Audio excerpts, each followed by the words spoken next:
Hi guys, good evening, and welcome back once again to the EdWord. I'm your host, Eddie, and in tonight's video, I'll be discussing what I thought of the latest and very entertaining film from Universal and Blumhouse Productions, M3GAN, which dropped today in theaters. I just got back from a screening of it, really enjoyed it. Before I get into all of that, of course, please be warned, this is a spoiler-filled review, so if you want to see this movie some point this weekend or tomorrow night, you do not want to keep watching or listening to this review, as I will be discussing spoilers, plot details, character stuff, all that jazz. That being said, you have been warned. Let's dive right back into it. First and foremost, a common criticism or complaint I've heard from the online community and from other people in general is that when it comes to trailers for Blumhouse movies, they tend to show a lot of the film in their trailers. And that's something I kind of agree with, something I kind of don't agree with. I'm very half and half on the issue. In this case, I feel like I agree with that sentiment because I feel like some of the best scenes were included in the trailer. However, there were a couple of scenes they did save for the film, and I'm glad they did because they were very memorable, like M3GAN killing the company CEO and his ass-kissing assistant in the elevator. Very memorable, very cool. And then the other deaths were kind of teased on screen, but they weren't really seen either, so that was pretty cool too. And then, I mean, what I realized though is that, yeah, they may have shown a lot of this movie in the trailers and the teasers for it, but it actually didn't take away my enjoyment or entertainment of the film because I found it to be very entertaining and it was quite enjoyable and it kept my interest from beginning to end. And I realized, yeah, you know what? It may have showed a lot in the commercials, but in the trailers, but I still found this movie quite entertaining and I might see it again because that's how good it was. That's how entertaining it was. And I just thought it was, a basic killer robot story. Well, I don't know if there is such a thing as a basic killer robot story. I can tell you this much. I enjoyed this movie way more than I enjoyed any Child's Play film. That's the Chucky franchise. This may come as a shock to you guys, but I am not a big Chucky fan. Did not care for Child's Play. The only other sequel I've seen, which absolutely sucked, was Bride of Chucky. God, it was awful. And none of the other Chucky films have ever captured my interest or ever really appealed to me.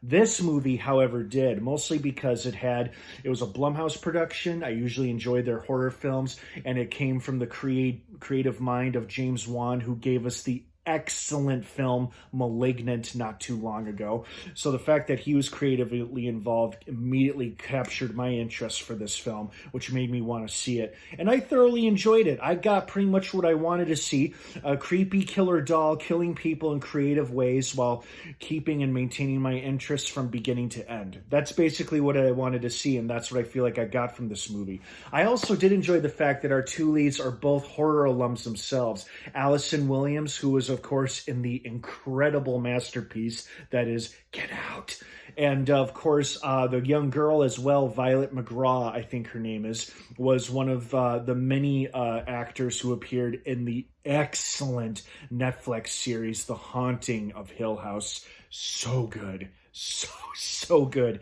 And she was so good in it too. So I love the fact that two of our two leads in this film were both big-time horror alums, and I don't think that was any accident. I think that was very much intentional, which, hey, worked for me because it got me, a horror fan, to go to see this movie, so I think it worked if that was their plan. I gotta say, the one thing that did surprise me about this movie, because I could have sworn both of them or one of them are gonna die, were Gemma's work friends, the two people who M3GAN seemed to set fire to in the lab, or she tried to set fire to them, but we clearly see them don't die as M3GAN escapes, as she leaves.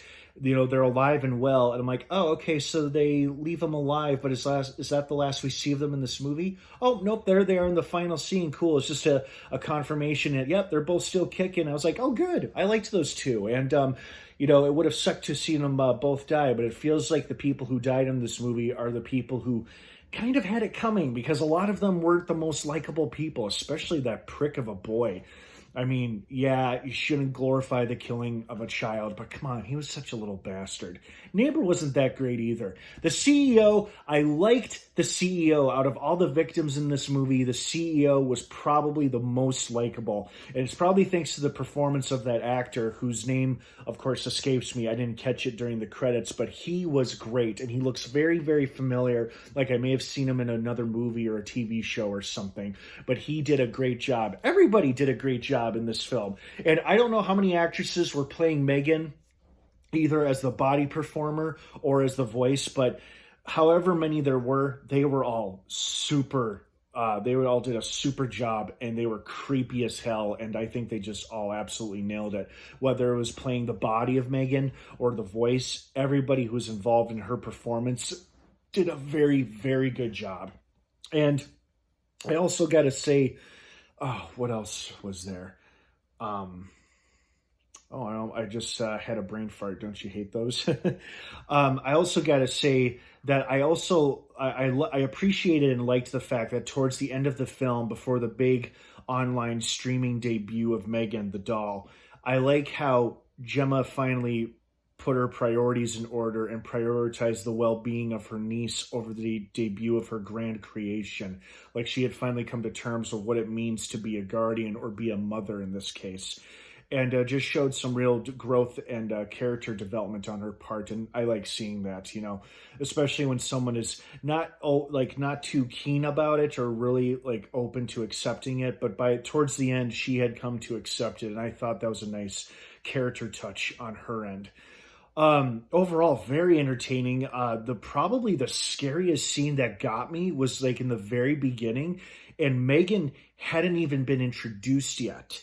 But it's a scene when they first pull up to Gemma's house, and the little girl's looking out the car window, and then that damn neighbor dog jumps up in the window and starts barking. That's probably the scene that made me jump the most, that got me the most. Everything else I could pretty much handle in terms of scares and jump scares, but that one, like the dog's first appearance, really got me good, simply because of how surprising it was.